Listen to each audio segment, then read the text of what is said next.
Hello hi welcome to my channel. అందరికీ తొలి ఏకాదశి శుభాకాంక్షలు. తొలి ఏకాదశి అని ఎందుకు అంటారు, అది ఎందుకు చేసుకుంటారు, అలానే శ్రీ మహావిష్ణువుని ఎందుకు పూజిస్తారు, ఇంకా ఉపవాసం ఎందుకు ఉంటారు, పేలపిండి అనేది ఆ రోజు ఎందుకు తింటారు, ఇలాంటి డౌట్స్ అన్నీ ఉంటాయి కదా. తొలి ఏకాదశి ఎందుకు చేసుకుంటారు అని చెప్పి మా అమ్మగారిని అడిగితే తను ఇలా చెప్పారు. తొలి ఏకాదశి అనేది మనకి ఇయర్కి స్టార్టింగ్ అని చెప్పి అనుకునేవారట. అలానే మనకి రెయినీ సీజన్ స్టార్ట్ అవుతుంది కదా, దానివల్ల ఇన్ఫెక్షన్స్ రావడం, డిసీజెస్ రావడం ఇలా జరుగుతూ ఉంటాయంట. దానికోసం అని చెప్పి ఉపవాసం ఉంటే మంచిది అని అలా ఆ రోజు ఉపవాసం అనేది చేస్తూ ఉంటారంట. ఇంకా మనకి తొలి ఏకాదశి అనేది ఎందుకు చేసుకుంటారు అంటే, ఆ రోజు పౌర్ణమి ముందు వచ్చే ఏకాదశి రోజు మహావిష్ణువు యోగ నిద్రలోకి వెళ్తాడు. స్వామి నిద్రకు వెళ్ళే రోజు కాబట్టి దానిని శయన ఏకాదశి అని అంటారంట. అలానే తొలి ఏకాదశి రోజు ఉపవాసం ఉండి జాగరణ చేసి నెక్స్ట్ డే ద్వాదశి రోజు ఉదయం మహావిష్ణువుని పూజించి ప్రసాదం తీసుకున్న తర్వాత భోజనం చేస్తే మనకి ఉన్న పాపాలన్నీ పోతాయని చెప్పి చెప్తూ ఉంటారంట. అలానే తొలి ఏకాదశి రోజు యోగ నిద్రలోకి వెళ్ళే స్వామివారు మళ్ళీ 4 నెలల తర్వాత కార్తీక శుద్ధ ఏకాదశి రోజు మేల్కొంటారంట. ఈ యోగ నిద్ర ద్వారా మనకి ఉన్న డే అండ్ నైట్స్ అనేవి చేంజ్ అవుతూ ఉంటాయని చెప్పి చెప్తూ ఉంటారంట.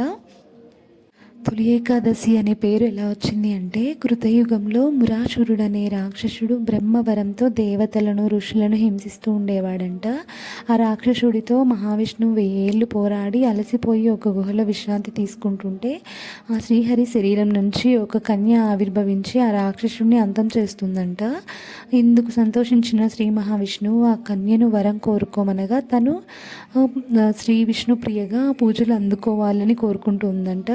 అప్పటి నుంచి మనకి ఏకాదశి అనే పేరు వచ్చింది అని చెప్తూ ఉంటారు. అలానే పేలపిండి అనేది ఆ రోజు ఎందుకు ప్రత్యేకం అంటే, దానిలో బెల్లం యాలకులతో చేస్తాం కదా, దానివల్ల మనకి హెల్త్కి చాలా మంచిది. అలానే మనకి బాడీ హీట్ని కూడా అది తగ్గించి మనకి ఇమ్యూనిటీని అనేది డెవలప్ చేస్తుందంట.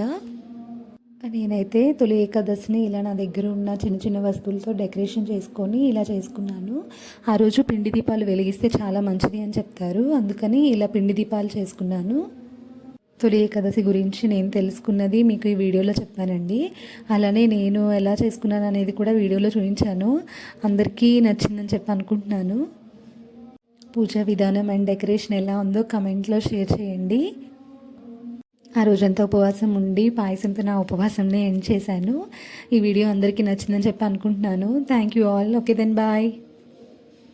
సుముఖం సుహృదం సులభం సుఖదం స్వనుజం చ సుఖాయ మమోఘశరం అపహాయ రఘుద్వహమన్యమహం న కథంచన జాతు భజే.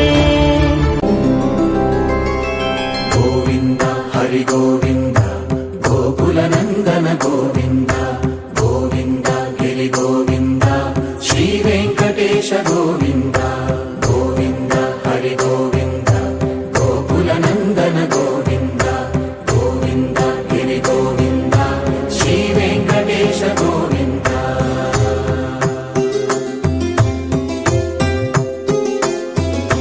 భృగుముని పూజిత గోవింద భూమి యజ్ఞ ఫల గోవింద వికుంఠ విరక్త గోవింద వెంకటగిరిహిత గోవింద వల్మీక శుద్ధ గోవింద గోక్షీర తృప్త గోవింద గోపాల ఘటిత గోవింద